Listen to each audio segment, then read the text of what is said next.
السلام علیکم ورحمۃ اللہ وبرکاتہ۔ اشہد ان لا الہ الا اللہ وحدہ لا شریک لہ واشہد ان محمدا عبدہ ورسولہ۔ اما بعد فاعوذ باللہ من الشیطان الرجیم۔ بسم اللہ الرحمن الرحیم۔ ان اللہ یأمرکم ان تؤدوا الامانات الی اہلہا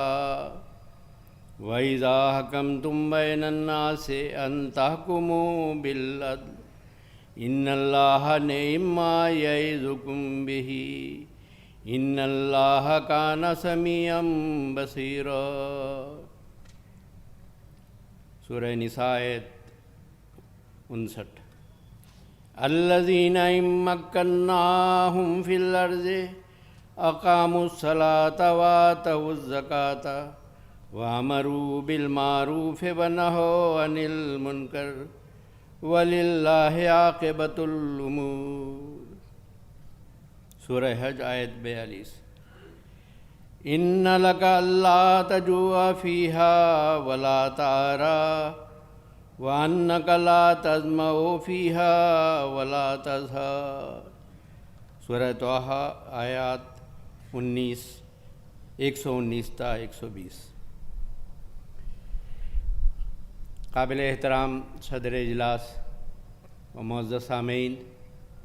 جیسا کہ آپ حضرات نے خاکسار کی تقریر کا عنوان سماعت فرما لیا ہے، ان 3 آیات میں جن کی خاکسار نے تلاوت کی ہے، ان کا ترجمہ یہ ہے پہلی آیت کا: یقیناً اللہ تمہیں حکم دیتا ہے کہ تم امانتیں ان کے حقداروں کے سپرد کیا کرو، اور جب تم لوگوں کے درمیان حکومت کرو تو انصاف کے ساتھ حکومت کرو۔ یقیناً بہت ہی عمدہ ہے جو اللہ تمہیں نصیحت کرتا ہے۔ یقیناً اللہ بہت سننے والا اور گہری نظر رکھنے والا ہے۔ دوسری آیت کا ترجمہ یہ ہے: یہ وہ لوگ ہیں کہ اگر ہم ان کو دنیا میں طاقت بخشیں تو وہ نمازوں کو قائم کریں گے اور زکوٰۃیں دیں گے اور نیک باتوں کا حکم دیں گے اور بری باتوں سے روکیں گے، اور سب کاموں کا انجام خدا کے ہاتھ میں ہے۔ سورہ طٰہٰ کی آیات کا ترجمہ یہ ہے: تیرے لیے مقدر ہے کہ نہ تو اس میں بھوکا رہے اور نہ ننگا، اور یہ بھی کہ نہ تو اس میں پیاسا رہے اور نہ دھوپ میں جلے۔ ان آیات کریمہ میں کسی بھی ریاست کے عوام اور حکام، خواہ وہ کسی طرز حکومت سے تعلق رکھنے والے ہوں، دونوں کے لیے واضح پیغام اور لاہ عمل دیا گیا ہے۔ عوام کے لیے یہ نصیحت فرمائی گئی ہے کہ انتخابات کا جمہوری عمل کلیتاً دیانتداری پر مبنی ہونا چاہیے۔ ایسے حکام منتخب یا نامزد کرنے کی دیانتدارانہ کوشش ہونی چاہیے جو نہ صرف دیانتدار ہوں بلکہ قومی ذمہ داری کو ادا کرنے کے اہل بھی ہوں، اور جب حکومت قائم ہو جائے تو سربراہان ریاست کی یہ ذمہ داری ہے کہ کامل عدل و انصاف کے ساتھ بلا امتیاز مذہب و ملت اور رنگ و نسل کی تفریق کے بغیر رعایا کے حقوق کی ادائیگی کی کوشش کرے۔ عوام کے حقوق میں سے مقدم طور پر بنیادی ضروریات کی فراہمی کا انتظام کرنا ہے، اور کم از کم بنیادی ضرورت یہ ہے کہ کوئی فرد بھوکا نہ رہے، اور پینے کا صاف پانی مہیا کرنے کی کوشش کی جائے، اور تن ڈھانکنے کے لیے لباس اور رہنے کے لیے حکومت کے وسائل کے مطابق مکان مہیا کیا جائے، اور اس غرض کے لیے اسلام نے زکوٰۃ اور جزیہ کا نظام جاری فرمایا ہے۔ اس کے بعد حکومت کا فرض ہے کہ عوام کے عقیدہ اور مسلک کے مطابق انہیں عبادت کرنے کی آزادی دی جائے، اور مساجد، گرجے اور سینگاگ اور منادر کے احترام اور تحفظ کا انتظام کیا جائے، اور ایسا معاشرہ استوار کرنے کی کوشش کی جائے جس میں عوام اپنے آپ کو اور دوسروں کو بھی حسن سلوک اور اخلاق اور انصاف کی نصیحت کرتے رہنے کے عادی ہو جائے، اور اپنے آپ کو اور دوسروں کو تمام ناپسندیدہ امور سے، خواہ دنیاوی ہوں یا دینی، اخلاقی ہوں یا معاشی یا اقتصادی، روکنے کی کوشش کرتے رہے۔ اس مختصر تمہید کے بعد آئیے اب سیدنا حضرت اقدس محمد مصطفیٰ صلی اللہ علیہ وسلم کا ایک ریاست کے سربراہ ہونے کے لحاظ سے کیا اسوہ حسنہ تھا، اس کا جائزہ لینے کے لیے مدینہ منورہ کی ریاست پر ایک طائرانہ نظر ڈالتے ہیں۔ دعوی نبوت کے بعد مکہ مکرمہ میں انتہائی مصائب و آلام سے بھرپور 13 سال گزارنے اور پھر اللہ تعالیٰ کے حکم سے یثرب کی طرف ہجرت کرنے کا واقعہ پیش آیا، اور مدینہ پہنچنے کے بعد جو سب سے پہلی فکر آپ کو لاحق ہوئی وہ باجماعت نمازوں کی ادائیگی کے لیے مسجد کی تعمیر کے متعلق تھی۔ چنانچہ پہلے تو قباء مقام پر جہاں آپ کا کچھ دن قیام رہا، پہلی مسجد وہاں تعمیر کی، اور پھر مدینہ میں ورود مسعود کے ساتھ 2 یتیم لڑکوں سے زمین خرید کر مسجد نبوی کی بنیاد رکھی، اور نہایت سادہ لیکن وسیع و عریض مسجد کھجور کی ٹہنیوں کی چھت والی تعمیر کروائی۔ اس طرح الذین ان مکناہم فی الارض اقاموا الصلاۃ کے ارشاد باری تعالیٰ کی تعمیل میں نماز با جماعت کا قیام کا انتظام فرمایا، اور پھر ریاست مدینہ کے نظم و نسق کے سنبھالنے کی طرف توجہ فرمائی۔ یاد رکھنا چاہیے کہ مدینہ کی ریاست بھی کوئی پھولوں کی سیج نہیں تھی، اور نہ حضرت اقدس محمد مصطفیٰ صلی اللہ علیہ وسلم وہاں کے عوام کی اکثریت کے ووٹوں سے جیت کر مدینہ کی ریاست کے سربراہ بنے تھے، بلکہ چند گنتی کے مریدان با وفا تھے جو اسلام کے پیغام اور حضرت صلی اللہ علیہ وسلم کے اخلاق فاضلہ سے متاثر ہو کر یثرب تشریف لانے کی درخواست کر رہے تھے، اور دوسری طرف اللہ تعالیٰ کی مشیت اس بستی کو مدینہ رسول بنانے میں کار فرما تھی۔ چنانچہ حضرت صلی اللہ علیہ وسلم بے سر و سامانی کی حالت میں چھپتے چھپاتے اپنے ایک ساتھی حضرت ابوبکر صدیق رضی اللہ تعالیٰ عنہ کے ہمراہ وہاں ورود فرما ہوئے تھے، لیکن اللہ تعالیٰ نے یثرب کے چند انصار کے دلوں میں ایسی محبت اور ایسی جاں نثاری کے جذبات پیدا کر دیے کہ ہر کوئی آرزومند تھا کہ حضرت صلی اللہ علیہ وسلم ہمارے گھر کو برکت بخشے۔ پھر کچھ ہی عرصے میں مکہ سے حضرت صلی اللہ علیہ وسلم کے اہل بیت اور صحابہ اکرام ہجرت کر کے مدینہ آ پہنچے۔ سب سے پہلے ان مہاجرین کا جو اپنے مال و اسباب چھوڑ کر خالی ہاتھ پہنچ رہے تھے، ان کی آباد کاری کا مسئلہ تھا، جبکہ خود حضرت صلی اللہ علیہ وسلم ایک پردیسی کی حیثیت میں وہاں عروج فرما ہوئے تھے، اور کوئی حکومت تھی، نہ کوئی خزانہ یا بیت المال ساتھ تھا۔ ان نامساعد حالات میں حضرت صلی اللہ علیہ وسلم نے یہ پرحکمت کاروائی فرمائی کہ مکہ کے ایک ایک مہاجر کا مدینہ کے ایک ایک انصار کے ساتھ مواخات کا رشتہ قائم فرما دیا۔ یہ بھائی چارہ ایسا مثالی رشتہ ثابت ہوا کہ بعض انصار نے اپنے مہاجر بھائی کو کہہ دیا کہ یہ میرا مال و جائیداد ہے،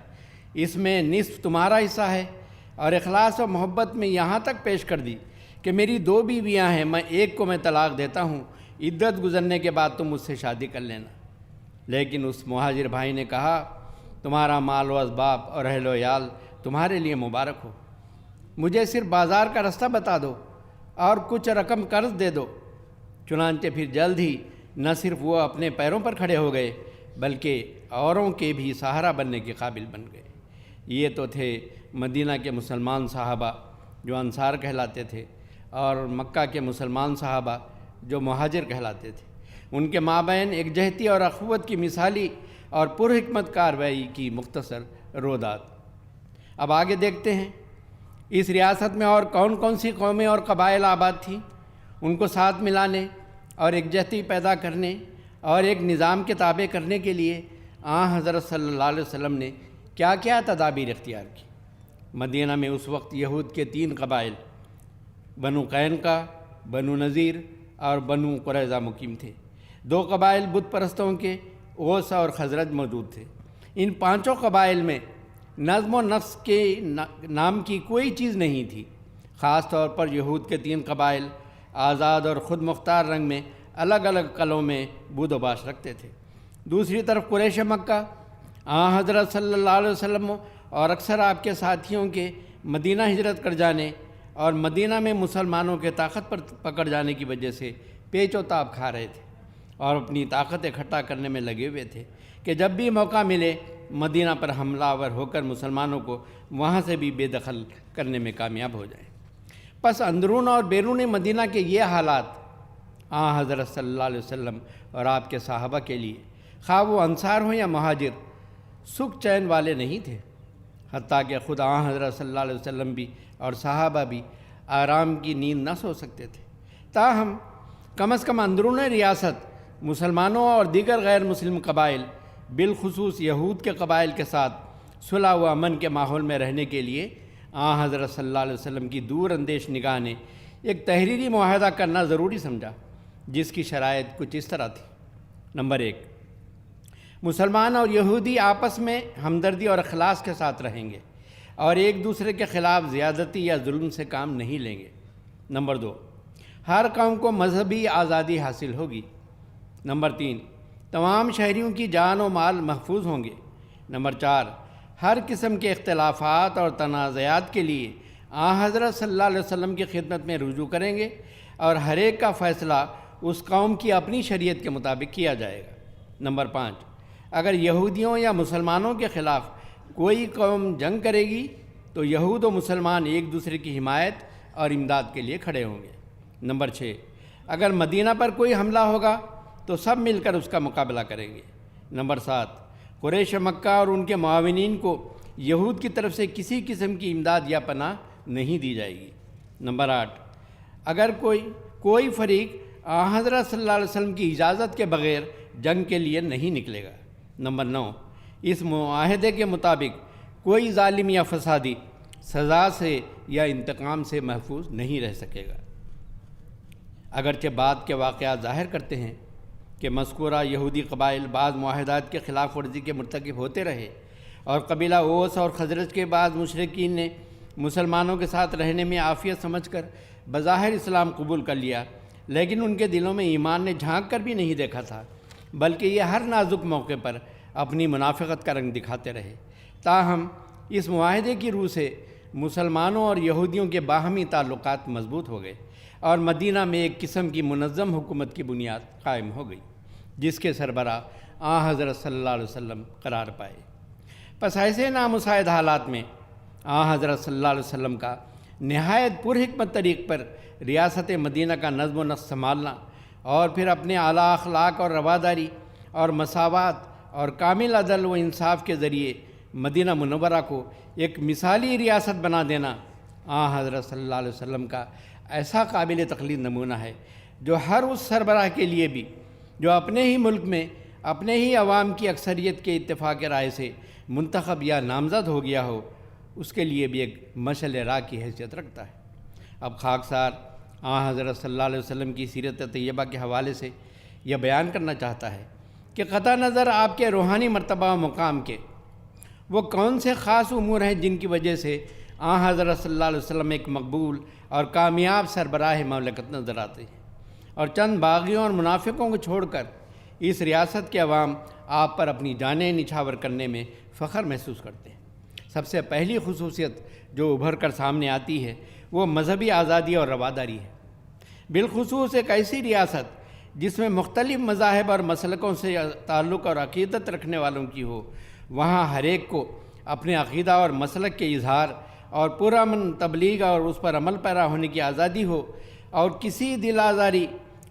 کی دل آزاری کرنے کی کسی کو اجازت نہ ہو۔ چنانچہ جیسا کہ بیان ہو چکا ہے، مدینہ میں جہاں خدائے واحد لا شریک اور حضرت اقدس محمد رسول اللہ صلی اللہ علیہ وسلم پر ایمان لانے اور قرآنی شریعت پر عمل کرنے والے مسلمان تھے، وہاں موسوی شریعت تورات پر عمل کرنے والے یہودی اور بعض حضرت عیسیٰ علیہ السلام کے ماننے والے عیسائی اور بت پرست مشرک اقوام بھی تھیں۔ حضرت صلی اللہ علیہ وسلم نے ان کے ساتھ جو معاہدات فرمائے تھے اس کے مطابق عمل درآمد کرتے ہوئے آپ نے ہر ایک کو مذہبی آزادی دے رکھی تھی، اور ایک مسلمہ سربراہ ہونے کی حیثیت سے جس مذہب سے تعلق رکھنے والے افراد کے تنازعات آپ کے سامنے پیش ہوتے، ان کی اپنی شریعت اور عقیدے کے مطابق ان کے فیصلے فرماتے تھے۔ قرآن کریم نے تو یہاں تک فرمایا ہے کہ جو لوگ اللہ کے سوا اور ہستیوں اور چیزوں کی پوجا کرتے ہیں تم ان کو بھی برا مت کہو، ورنہ وہ بھی دشمنی کی راہ سے نادانی میں اللہ کو گالیاں دیں گے۔ سورۃ الانعام آیت 109۔ مشرکین مکہ نے غزوہ احد کے موقع پر مسلمان شہداء کی نعشوں کی بے حرمتی کی تھی۔ اور حضرت حمزہ کا کلیجہ تک چبایا گیا، مگر آن حضرت صلی اللہ علیہ وسلم نے کبھی اس کا بدلہ لینے کا نہیں سوچا، بلکہ ہمیشہ ان کے ساتھ حسن سلوک ہی کیا۔ حضرت حسن بن اسود رضی اللہ تعالیٰ عنہ بیان کرتے ہیں کہ ایک غزوے کے موقع پر مقتولین میں کچھ بچوں کی نعشیں بھی پائی گئیں۔ آن حضرت صلی اللہ علیہ وسلم نے جب استفسار فرمایا تو ایک شخص نے عرض کیا، یا رسول اللہ، وہ مشرکوں کے بچے ہی تو تھے۔ نبی کریم صلی اللہ علیہ وسلم نے فرمایا، آج تم میں سے جو بہترین لوگ ہیں وہ بھی کل مشرکوں کے بچے ہی تو تھے۔ یاد رکھو، کوئی بھی بچہ جب پیدا ہوتا ہے تو نیک فطرت پر پیدا ہوتا ہے، اس کے بعد اس کے ماں باپ اسے یہودی یا عیسائی بنا دیتے ہیں۔ دوسری اہم خصوصیت ایک سربراہ مملکت کی حیثیت سے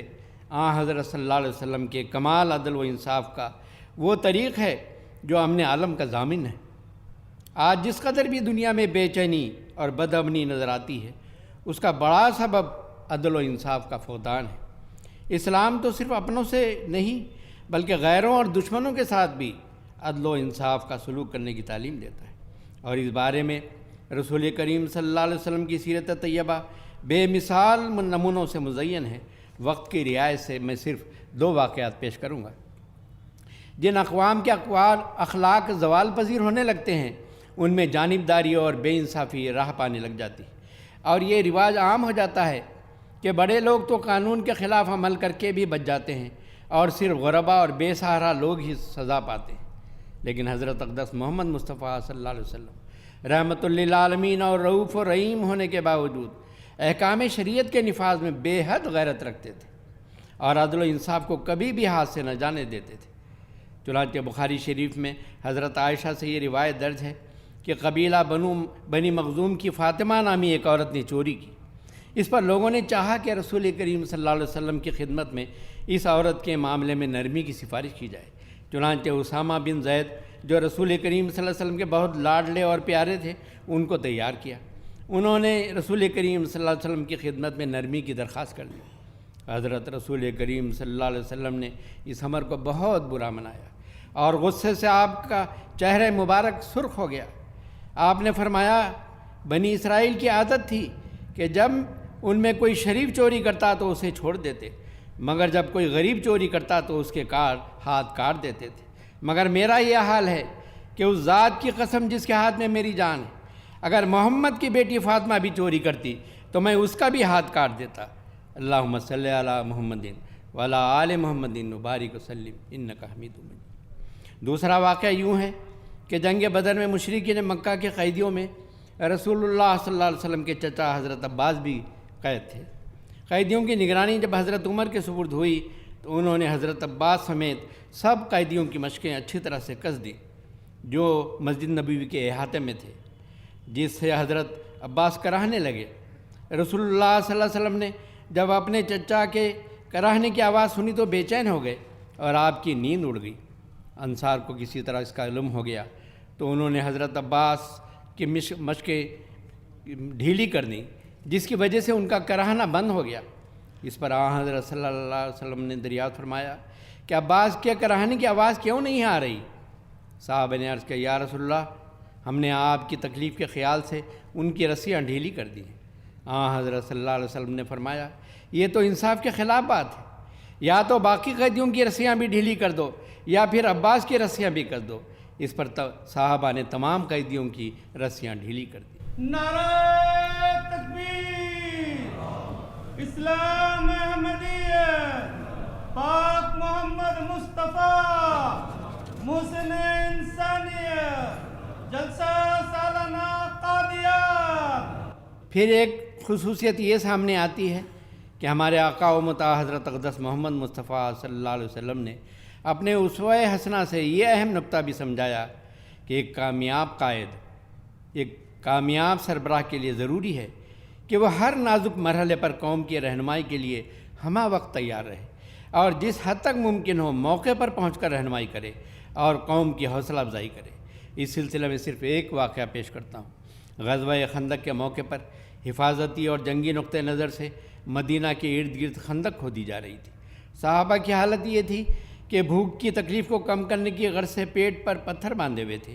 کھدائی کے دوران یک چٹان نہیں ٹوٹ رہی تھی، صحابہ نے حضرت صلی اللہ علیہ وسلم کی خدمت میں صورتحال پیش کر کے رہنمائی چاہی۔ حضرت صلی اللہ علیہ وسلم فوراً موقع پر پہنچے، جبکہ آپ صلی اللہ علیہ وسلم نے بھی بھوک کی شدت کو کم کرنے کے لیے اپنے پیٹ پر 2 پتھر باندھے ہوئے تھے۔ اس حالت میں بھی آپ نے کدال اپنے ہاتھ میں لے کر اس چٹان کو 3 ضربیں لگا کر ریزہ ریزہ کر دیا، اور خدا کی قدرت کہ اس کمزوری اور بے سر و سامانی کے عالم میں اللہ تعالیٰ نے ہر ضرب پر ارد گرد کی عظیم سلطنتوں پر مسلمانوں کے غلبے کا نظارہ دکھایا، اور ہر ضرب پر اللہ اکبر کا نعرہ بلند کر کے صحابہ کو خوشخبری سنائی کہ شام و ایران اور صنعا و یمن کے محلات کی چابیاں مجھے عطا کی گئی ہیں۔ چنانچہ حضرت صلی اللہ علیہ وسلم کی اپنی زندگی میں اسلام جزیرہ عرب میں غالب آ چکا تھا، اور آپ کے وصال کے 9 سال کے اندر سارے عرب پر مسلمانوں کی بادشاہت قائم ہو چکی تھی۔ ایک اور اہم خصوصیت یہ ابھر کر سامنے آتی ہے کہ حضرت صلی اللہ علیہ وسلم کے ریاست مدینہ کے سربراہ بننے سے پہلے اور بعد کی زندگی میں کوئی فرق نہیں آتا۔ مکی زندگی کی قسم پرسی اور بے سر و سامانی کے زمانے میں جو آپ کا رہن سہن تھا، مدینہ کے بادشاہ بن جانے کے بعد بھی اس میں کوئی تبدیلی نظر نہیں آتی۔ جبکہ ایک طرف ایرانی حکومت کے سربراہان کی شان و شوکت اور رعب و دبدبہ کل ایشیا پر قائم تھا، اور دوسری طرف رومی حکومت اپنے مغربی جاہ و جلال اور عیش و عشرت کا نمونہ پیش کر رہی تھی، اور ان ہر 2 مقتدر حکومتوں کے درمیان خود عرب کے قبائل بھی غلاموں کی خادمانہ جی حضوری میں اپنی بساط سے بڑھ کر اپنی رئیسانہ شان ظاہر کرنے کی کوشش کرتے رہتے تھے۔ ایسے ماحول میں سرور کائنات فخر موجودات حضرت اقدس محمد مصطفیٰ صلی اللہ علیہ وسلم کی انتہائی سادہ اور بے تکلف زندگی میں کوئی بدلاؤ نظر نہیں آتا، بلکہ اپنے صحابہ اور مدینہ کی رعایا کی خوشحالی اور ان کی حالت کو بہتر سے بہتر بنانے کی فکر میں اپنی ذات اور اپنے اہل و عیال پر مزید تنگیاں وارد فرماتے رہے۔ گھر کے کام کاج کے لیے کوئی نوکر نہ رکھا اور خود ہی سب کام کر لیتے تھے۔ چنانچہ حضرت عائشہ سے سوال کیا گیا کہ نبی کریم صلی اللہ علیہ وسلم گھر میں کیا کیا کرتے تھے؟ آپ نے جواب دیا، یکون فی محنت اہلہ فاذا حضرت الصلاۃ و خرج الی الصلاۃ، یعنی گھر میں اپنے اہل کے کاموں میں ہاتھ بٹاتے، اور جب نماز کا وقت آ جاتا تو نماز کے لیے باہر چلے جاتے۔ کیسا بے مثال نمونہ ہے! کیا کوئی انسان ایسا پیش کیا جا سکتا ہے جس نے بادشاہ ہو کر یہ نمونہ دکھایا ہو کہ اپنے گھر کے کام کاج کے لیے ایک نوکر بھی نہ رکھا ہو، جبکہ ملک عرب کا بادشاہ ہو کر آپ لاکھوں روپیہ اور مویشیوں کے ریوڑ ضرورت مندوں میں تقسیم فرماتے رہے۔ ایک دفعہ رسول کریم صلی اللہ علیہ وسلم کے پاس 70,000 درہم آئے۔ ایک اور روایت میں 90,000 درہم کا ذکر ملتا ہے۔ یہ درہم آپ نے چٹائی پر رکھوائے اور بانٹنے کے لیے کھڑے ہو گئے اور ان کو تقسیم کر کے ہی دم لیا۔ ایک دفعہ آپ کے پاس ایک شخص آیا، آپ نے بکریوں سے بھری ایک وادی اسے عطا فرما دی۔ اس نو مسلم نے آپ سے وادی کے درمیان کی زمین کا بھی مطالبہ کیا۔ آپ نے زمین کی چراگاہیں اور بکریوں کے ریوڑ سمیت سب کچھ اسے ہبہ کر دیا۔ وہ شخص اپنی قوم میں واپس لوٹا تو کہنے لگا، اے میری قوم، تم سب مسلمان ہو جاؤ، محمد مصطفیٰ صلی اللہ علیہ وسلم تو اتنا دیتے ہیں کہ فقر و فاقہ سے کبھی نہیں ڈرتے، مگر اپنی ذات اور اپنے اہل بیت کو قومی خزانہ سے استفادہ کرنے سے ہمیشہ روکے رکھا۔ حتیٰ کہ ایک مرتبہ آپ کے نواسے حضرت امام حسین نے چھوٹی عمر کے تھے، کھجور کی ڈھیر میں سے 1-2 کھجوریں اٹھا کر اپنے منہ میں ڈالیں۔ حضرت صلی اللہ علیہ وسلم نے فوراً اپنی انگلی ان کے منہ میں ڈال کر وہ کھجوریں نکال دیں اور فرمایا، نہیں بیٹے، یہ صدقہ کی کھجوریں ہیں اور صدقہ ہمارے لیے جائز نہیں۔ اور گھر کی حالت یہ تھی کہ حضرت عائشہ سے روایت ہے کہ انہوں نے اپنے بھانجا حضرت عروہ سے فرمایا، اے میرے بھانجے، ہم لوگ تو دیکھا کرتے تھے ہلال کے بعد ہلال، حتیٰ کہ 3 ہلال دیکھ لیتے، یعنی 2 ماہ گزر جاتے، مگر حضرت صلی اللہ علیہ وسلم کے گھر میں آگ نہ جلتی تھی۔ حضرت عروہ فرماتے ہیں کہ میں نے کہا، اے خالہ، پھر آپ لوگ کیا کھاتے تھے؟ حضرت عائشہ نے جواب دیا کہ اسفدان، یعنی کھجور اور پانی سے گزارا کر لیا کرتے تھے۔ ہاں، اتنی بات تھی کہ رسول اللہ صلی اللہ علیہ وسلم کے ارد گرد انصار ہمسایہ تھے اور ان کے پاس دودھ والی بکریاں تھیں، وہ آپ کو ان کا دودھ بطور ہدیہ بھجوا دیا کرتے تھے جو آپ ہمیں پلا دیا کرتے تھے۔ حضرت صلی اللہ علیہ وسلم کی چہیتی بیٹی سیدۃ النساء حضرت فاطمہ کا یہ حال تھا کہ گھر میں چکی پیستے پیستے آپ کے ہاتھوں میں چھالے پڑ جاتے تھے۔ جب پتہ لگا کہ حضرت صلی اللہ علیہ وسلم کے پاس کچھ غلام آئے ہیں تو انہوں نے خواہش کی کہ غلام انہیں بھی دے دیا جائے تاکہ گھر کے کام کاج میں کچھ سہولت ہو جائے۔ حضرت صلی اللہ علیہ وسلم رات کے وقت اپنی بیٹی داماد کے پاس پہنچے اور ان کے درمیان بستر ہی پر بیٹھ کر نہایت پیار سے سمجھایا کہ میں تمہیں کوئی ایسی بات نہ بتاؤں جو اس چیز سے جس کا تم نے سوال کیا ہے بہتر ہے، اور وہ یہ ہے کہ جب تم اپنے بستروں پر لیٹ جاؤ تو 33 مرتبہ سبحان اللہ، 33 مرتبہ الحمدللہ اور 34 مرتبہ اللہ اکبر کا ورد کرو، یہ تمہارے لیے خادم سے زیادہ بہتر ہوگا۔ اور یہ امر قابل ذکر ہے کہ حضرت صلی اللہ علیہ وسلم کے پاس صرف قومی خزانے کا روپیہ ہی نہ رہتا، بلکہ کہ جس میں سے اپنی ذات اور اہل بیت پر خرچ کرنا گناہ سمجھتے تھے، بلکہ خود آپ کی ذات کے لیے بھی آپ کے پاس بہت مال آتا تھا، اور صحابہ اپنے اخلاص اور عشق کے سبب بہت سے تائب پیش کر کے درخواست کرتے اور خواہش کرتے کہ حضور صلی اللہ علیہ وسلم اسے اپنی ذات اور اپنے اہل و عیال کے لیے استعمال کریں۔ اگر آپ اس خیال سے کہ آپ کے بعد آپ کے اہل و عیال کس طرح گزارا کریں گے معقول رقم اور جائیداد جمع کر جاتے تو بھی کوئی اعتراض والی بات نہ تھی، لیکن آپ صلی اللہ علیہ وسلم کے وصال کے وقت آپ کے گھر کی جو حالت تھی اس کا نقشہ عمر بن حارث کی اس روایت سے واضح ہو جاتا ہے۔ وہ بیان کرتے ہیں کہ رسول کریم صلی اللہ علیہ وسلم نے اپنی وفات کے وقت کچھ نہیں چھوڑا، نہ کوئی درہم نہ دینار، نہ غلام نہ لونڈی اور نہ کچھ اور چیز سوائے اپنی سفید خچر اور اپنے ہتھیاروں کے اور ایک زمین کے جسے آپ صدقہ میں دے چکے تھے۔ حضرت سہل بن سعد بیان کرتے ہیں کہ نبی کریم صلی اللہ علیہ وسلم نے 7 دینار حضرت عائشہ کے پاس رکھوائے تھے۔ آخری بیماری میں فرمایا، عائشہ وہ سونا جو تمہارے پاس تھا کیا ہوا؟ عرض کیا میرے پاس ہے۔ فرمایا صدقہ کر دو۔ پھر آپ پر غشی طاری ہو گئی اور حضرت عائشہ آپ کے ساتھ مصروف ہو گئی۔ جب ہوش آئی تو پوچھا، عائشہ کیا وہ سونا صدقہ کر دیا؟ عرض کیا ابھی نہیں کیا۔ آپ نے وہ دینار منگوا کر اپنے ہاتھ پر رکھ کر گنے اور فرمایا کہ محمد کا اپنے رب پر کیا توکل ہوا اگر خدا سے ملاقات اور دنیا سے رخصت ہوتے وقت یہ دینار اس کے پاس ہوں۔ پھر وہ دینار صدقہ کر دیے اور اسی روز آپ کی وفات ہو گئی۔ اللہم صلی علی محمدین و آل محمدین و بارک وسلم۔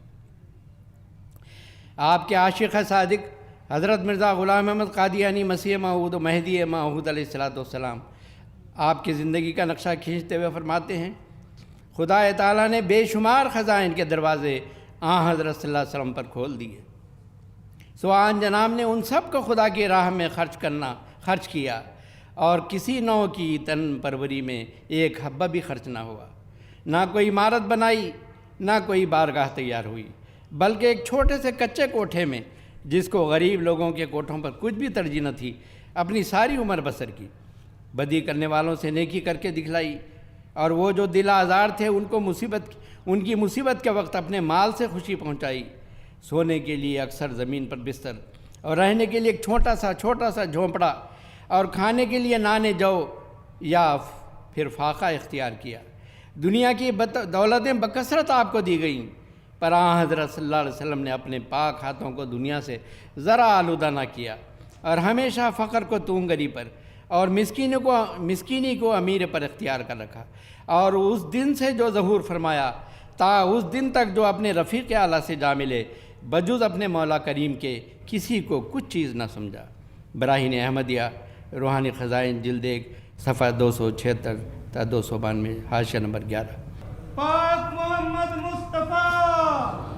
غلام احمد کی جلسہ سالانہ قادیان دارالعلوم۔ سامعین کرام، کسی بھی ریاست کے سربراہ اور حکام کے لیے آپ کی ذاتی اور عائلی زندگی کی یہ بصیرت افروز رویداد مشعل راہ ہے، اور اس کے بغیر وہ عوام اور رعایا کے حقوق کی صحیح رنگ میں نہ نگہداشت کر سکتے ہیں اور نہ بجاوری کر سکتے ہیں۔ آج کے حکمرانوں کا اور مسلمان حکمرانوں کا قومی خزانوں کے ذاتی اور عائلی اغراض کے لیے بے جا و بے حساب استعمال کا جو حال پڑھنے اور سننے اور دیکھنے کو ملتا ہے وہ ناگفتہ ہے۔ اللہ تعالیٰ ہی ان کو سمجھ عطا کرے، اور ہمارے آقا و مطاع حضرت اقدس محمد مصطفیٰ صلی اللہ علیہ وسلم کے اسوہ حسنہ کے 1000ویں حصے پر ہی عمل کرنے کی توفیق مل جائے تو رعایا کے احوال درست ہو سکتے ہیں۔ سامعین کرام، ہمارے پیارے امام حضرت مرزا مسرور احمد خلیفۃ المسیح الخامس ایدہ اللہ تعالیٰ بنصر العزیز اسلام کی اس امن بخش تعلیم اور محسن انسانیت حضرت اقدس محمد مصطفیٰ صلی اللہ علیہ وسلم کے پاک نمونوں کے حوالوں سے آج دنیا کی ترقی یافتہ بڑے بڑے ممالک کے ایوانوں میں کھڑے ہو کر